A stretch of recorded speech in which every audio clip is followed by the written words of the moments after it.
Welcome to this week's edition of the Weekly Bulletin. A different face this time. My name's Kelvin Millar, the Industry Workforce Advisor at MTAQ. Today, we're doing the stuff that we love doing, and that's being out here, meeting our members, people who make us tick, and the things that we want to do and chat to them about. Today, I'm here at Lyons Mechanical at Mansfield, and I'm here with the owner, Brad Lyons. Brad, welcome. Hi, thanks for having me.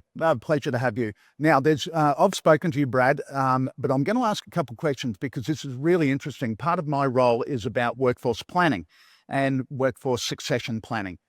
The chat I had with you, and I'll ask the questions, you have recently transitioned your business from 5 days a week to 4. That's right. Mate, Can you run me through some of the processes that you've gone through to get it to that stage? Okay. Look, originally, I was probably like everybody else. I was absolutely terrified of trying to go to 4 days, primarily because of the customers and everything else. My biggest thing for me was the staff. We work in a very hot environment, and everyone in summer, in Queensland in particular, we were really taking its toll on, and me and the boys going 5 days a week.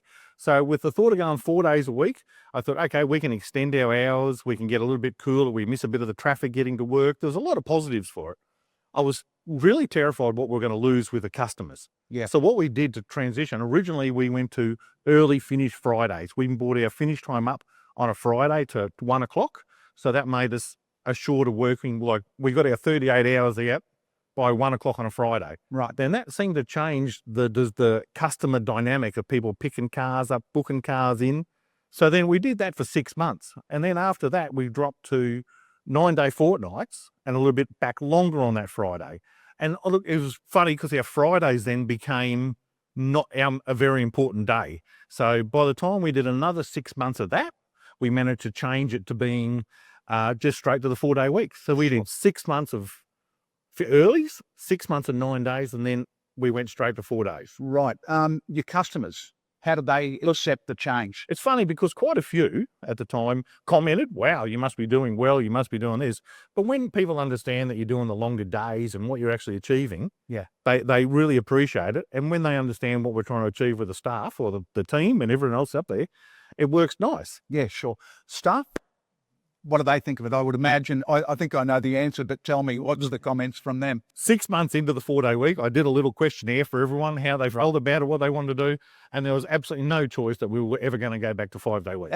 Absolutely not. Now, from a revenue point of view, was there any hit to the business once you transitioned to the 4 days? Look, because of how we went with the short days and the short finishes and all that, we sort of made it a lot easier on ourselves because of how it went.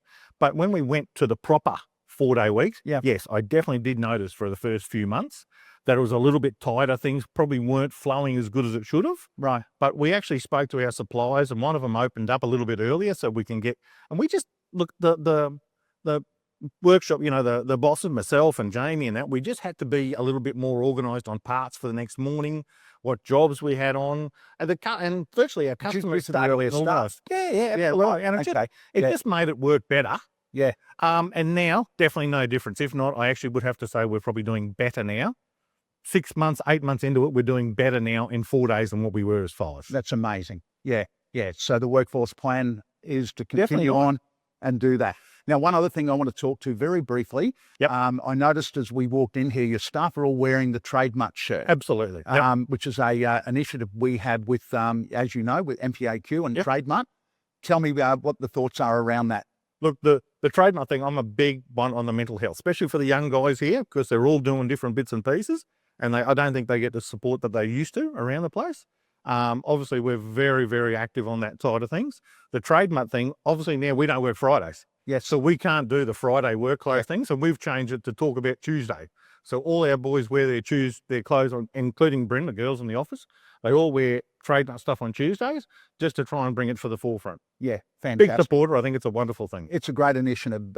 Men in particular, all people, but men in particular tend not to talk about it, and MPAQ are very proud of our relationship with Trademark. Thank you very much for your time. I really appreciate it. I know you're a very busy man. Thank you, guys. And if anyone is interested in wanting to know more about workforce planning, give me a call at MTAQ. Happy to help out, and we'll see you next week.